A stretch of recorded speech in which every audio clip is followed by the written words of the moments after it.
does our world tell us about hair? From fairy tales to advertisements, movies and music videos, our icons are typically lusciously locked. Long, flowing hair has been a powerful marker of being a woman.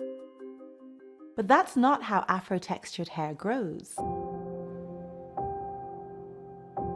Our hair generally grows upward and is tightly coiled, like this and like this. So what does our world tell us about Afro hair?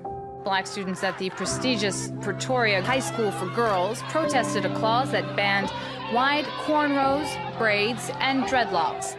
There's an online petition demanding that Beyonce and Jay-Z do something about their daughter Blue Ivy's hair. One commentator said, quote, "No child whose mom spends thousands on her hair monthly should live life looking like a sheep." Right now, school administrators say the girl's hair is a problem and it needs to be straightened or she'll get kicked out. But her mom doesn't understand how her hair looking like this is wrong.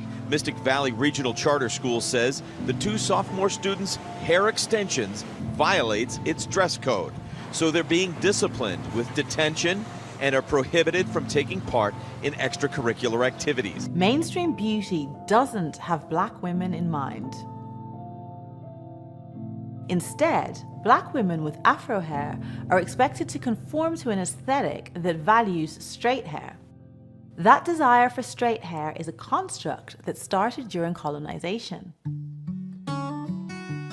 Let me explain.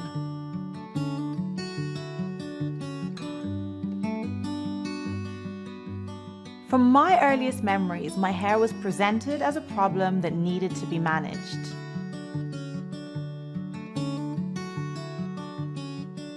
The concept of leaving my hair the way it grew from my head was crazy to me. From weaves to extensions, jerry curls, curly perms, straight perms, and straighteners, my hair was hidden. It was misunderstood, it was damaged, it was broken, and it was completely unloved. That's not surprising. I never saw anybody with hair like mine. Afro-textured hair was, and in many places is, stigmatized to the point of taboo. But it wasn't always this way.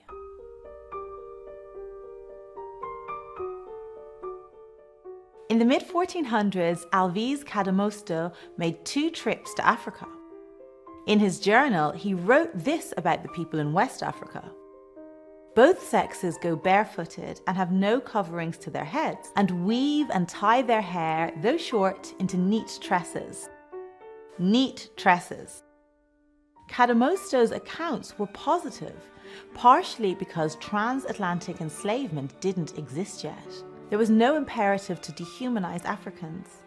To European observers, there is no sense of African hair being ugly or inferior. We see a similar sentiment in Yoruba proverbs.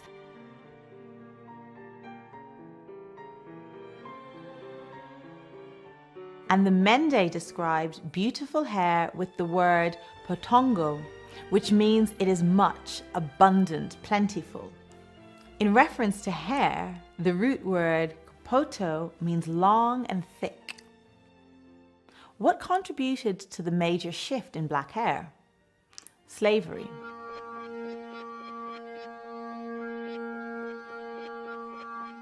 During slavery, the hair of black people was compared to animals. It was claimed that the tightly coiled African hair was similar to the wool of an animal. That was a way to justify the inhumane exploitation of people.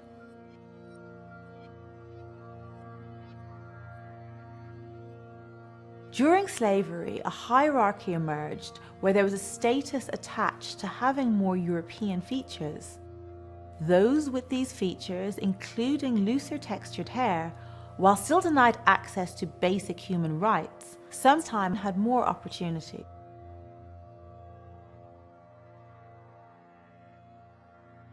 This is a pattern that was apparent from the context of slavery through emancipation and even up until the present day. Slavery was abolished in 1865, but the stigma around black hair was not.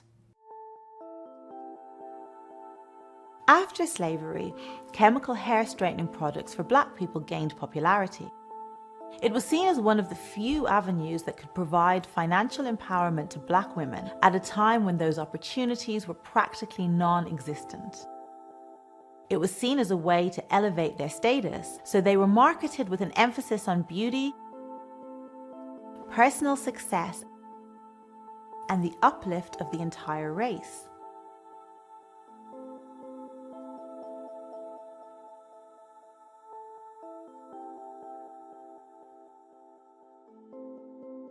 It led people to believe that their black hair wasn't beautiful the way it was.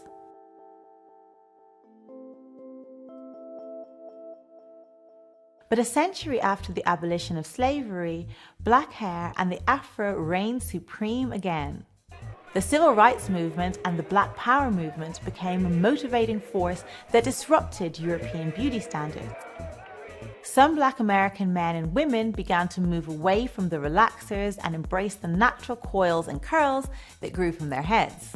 Don't be ashamed of your heritage. Don't be ashamed of your color. Don't be ashamed of your hair. I am black and beautiful and not ashamed to say it. This era of empowerment was glorified everywhere, from local streets to TV shows such as The Jeffersons and on iconic figures such as Michael Jackson.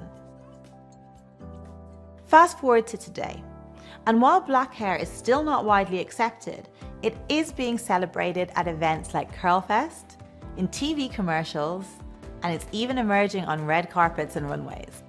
And then, in 2018, Black Panther was released. The release of the movie was monumental for many reasons. It was the first time a Hollywood production created an on-screen world populated almost entirely by women with type 4 hair. I embraced my natural hair as well. When I was pregnant with my first baby, I decided to shave my hair and go natural. I knew that if I had a daughter, it was crucial she did not grow up with the same warped concept of beauty that I did. So I'll leave with this. We need to reimagine the way we think about progress, about modernity, about success, about development, and about civilization. We need to think about the way we frame demands for inclusion and representation, and seriously rethink the way we attribute, or more often do not attribute, value to Indigenous knowledge systems. And yes, we need to reject many of the beauty standards we subscribe to, those that privilege lighter skin, thinner noses, or good hair. One of the easiest ways to demonstrate our nascent freedom? Wear our natural hair. So California is officially the first state to ban racial discrimination based on natural hairstyle. California became the first state to pass the Crown Act in 2019, aiming to ban race-based hair discrimination, and 6 other states followed suit. The natural hair movement is more than hair. It is a lifestyle. It is learning to be comfortable in the skin that you're in.